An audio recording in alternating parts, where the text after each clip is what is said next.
lo transformó, le sanó las heridas, le cambió todas las áreas que necesitaban cambiar. Y dice que lo llevó al mesón y se lo dio al mesonero. Esos mesoneros son ustedes. Esa es su labor. Su labor es recoger a aquellos que están heridos. Pastores, que yo no he visto, es que usted no va a ver a nadie botando sangre ni por las rodillas ni por los codos, pero usted tiene que estar pendiente de lo que habla por la boca. Usted va a encontrarse gente que le va a decir: ay, llevo aquí 3 días ya con este dolor. Venga, acaba de poner las manos. ¿Cómo? Sí, la palabra dice: estas señales perseguirán a aquellos que han creído en su nombre, pondrán la mano sobre los enfermos y sanará. ¡Aleluya! Ay, pastor, Dios me puede usar a ti y a otro que sea igual que tú. Pastor, ¿seguro? Dios no hace acepción de personas. Romanos 2:11.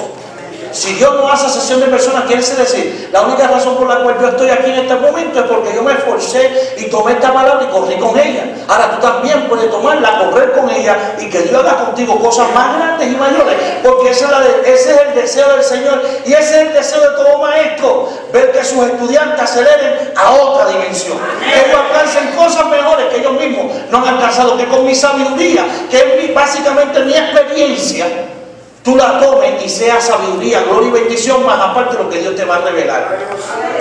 Cuando ellos reciben este egipcio y le dan agua y le dan pan, inmediatamente se levanta de su vida. Y así sucede con nuestra vida cuando alguien nos alcanza, cuando alguien llega a nuestra vida y nos sustenta con una palabra de aliento y de bendición. Cuando inmediatamente que le dieron de beber agua, también le dieron, dice, un pedazo de masa de higo seco y 2 racimos de pasas. Y luego que comió, volvió en él su espíritu, porque no había comido pan ni bebido agua en 3 días y 3 noches. Y esta es básicamente, resucitó, fue restaurado, fue puesto de vuelta. Pero David está buscando un beneficio de este hombre, porque inmediatamente se lo trae y pregunta: ¿quién tú eres? Yo era un siervo de los amalecitas. En otras palabras, yo era un hombre de pecado, perdido a las cosas del mundo. Pastor, Amalec, conforme a la palabra, es el enemigo del trono, el mismo diablo. Y el hombre del mundo es esclavo del pecado. Pero aquí hay una señal interesante, que era lo que yo estaba pensando. Y este hombre esta mañana dijo algo que yo dije: wow, está como tirando mi confirmación. Después yo le voy a dar la segunda parte de esa porción, pero básicamente este fruto del higo es cuando usted llega a la iglesia y usted trae su diezmo, y usted trae su ofrenda. Diga conmigo: diezmo y ofrenda. Diezmo y ofrenda. Ahora no se vaya a revelar contra el mensaje, ¿sabes? Porque toca diezmo y ofrenda. Los pingüinos allá también se molestan y se ya van a empezar a hablar de diezmo y ofrenda. Y no sé, tranquilo, dije allá los pingüinos, lo dije aquí, dije allá. Aquí no gozamos, ¿verdad? ¡Aleluya!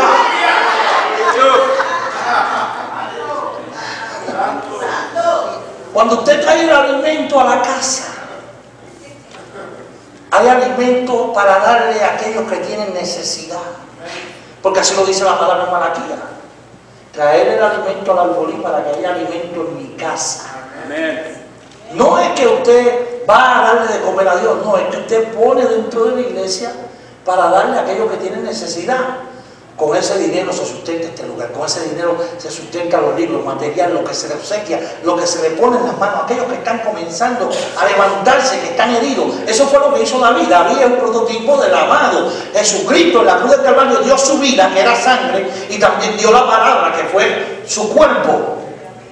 Y cuando Él manifiesta, para que nosotros ahora pudiéramos repartir a otros el producto de esa vid, que es la uva, que cuando llega así a tener su tiempo, es la promesa, es la paz añejada, es el tiempo de repartir lo que hemos tenido en nuestra vida, para que otros también, como Él resucitó de los muertos, también resuciten de donde ellos están. Cuando usted comienza a repartir las promesas que Dios le ha dado a usted, cuando usted comienza a impartir sobre otros lo que usted ha recibido, cuando usted pone dentro de la casa, usted sustenta el lugar, usted bendice, ahí es que está poniendo usted la promesa de que nunca faltará el alimento, y usted puede darle lo que se le trae la porción. Cuando usted pone en la casa, ahí vienen los invitados que traen una palabra con una palabra gruesa. Este hombre trae una palabra gruesa hoy.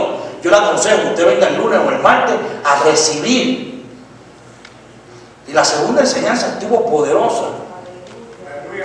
Y tiene que ver con lo que Jesucristo dijo: lo que tú haces en el secreto se manifiesta en el público.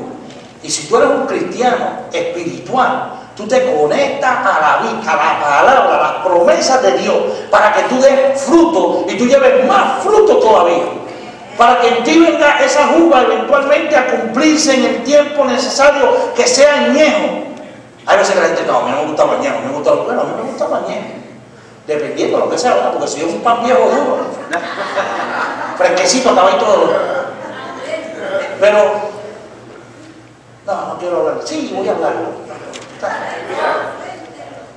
Lo que pasa es que a mí no me gusta hacerlo, pero a mí me gusta todavía. Cuando yo bebía, yo buscaba el añejo. Cuando buscaba el coñac que era añejo. Buscaba el whisky que era añejo, 12, 20 años. Y ese costaba más, pero sabía diferente. Y usted dice, pastor, todavía eso a usted le gusta, sí, pero ya no lo hago. Y yo llevo 17 años que no bebo, gracias a Dios. Pastor, le gusta beber, y me encanta. Pero ya no me debo encantar.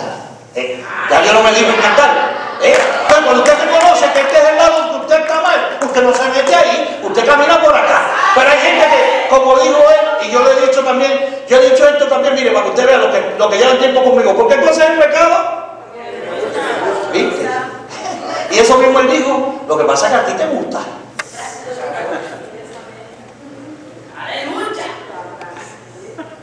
Ey, ven acá, ¿qué pasó? Es que a mí me gusta.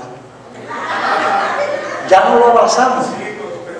Sabemos que ya no está en nosotros y lo hemos rechazado. Pero es importante que usted entienda esto. Lo añejo es cuando llega el momento de tú sacar esa palabra que ha estado por un tiempo dentro de tu interior y tú presentas ese fruto en la promesa cumplida en tus labios. Cuando tú comienzas a oír esa palabra, tú dices, hey, ven acá, pastor, y eso que usted está hablando, dice, eso toma un tiempo en el secreto. Eso lleva un tiempo de rodillas, orando, escudriñando, buscando, exprimiendo, sacándole el jugo. Entonces cuando yo te vengo a presentar ya la paz, tú dices, ay, yo nunca abre la boca y esto te va a resucitar de los muertos, vamos. Esto te va a sacar del letargo, te va a fortalecer. Mi alma te alaba. Mire, hay muchos de ustedes que dicen, a mí me gusta la fruta que sea así, bien jugosita. Mira, usted tiene una pera, un melocotón.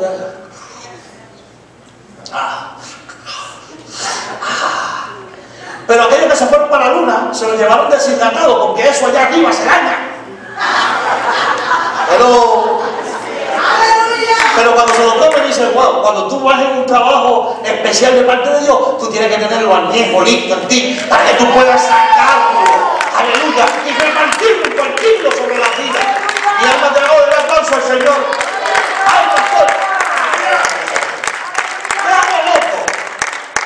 Me gusta esta loquera, diga conmigo, me gusta esta loquera. ¿A ti también? ¡Aleluya! ¡Gloria a Dios! Una de las cosas.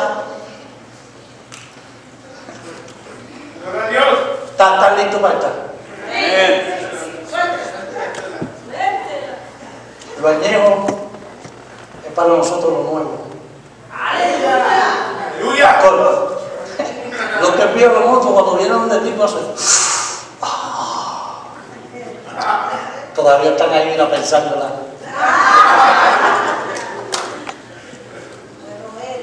¿Cuánto les gustaría que Dios les trayera bendiciones hasta que sobreabunden? Amén. Bueno, la persona, hasta pausa y todo. Un aplauso a Dios.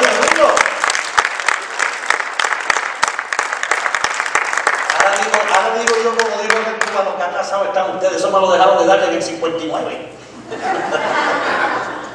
El cubanismo lo desapareció. Dios sustentó miles de años atrás en el desierto de Israel con las promesas que ahora tú tienes hoy en día. Para ti son nuevas cada mañana la misericordia del Señor, pero para ellos es añeja. ¿Aló? No le dio Dios a Israel en el desierto por 40 años carne, agua y pan. no le tuvo protección, le dio provisión, y dice la palabra que sus ropas no envejecieron, y lo mejor de todo, que sus pies no se hincharon. Hay unos cuantos de ustedes que caminan de aquí a la puerta y ya están ahí cerrados.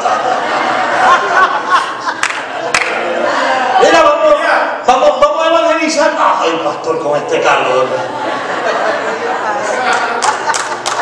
El que no diga aleluya, por lo menos diga conmigo, aleluya. En medio de tu dolor, en medio de tu cansancio, en medio de tu problema, ¿tú sabes cuánta gente hay que dice, ¿cómo yo voy a orar por los enfermos si yo estoy enfermo?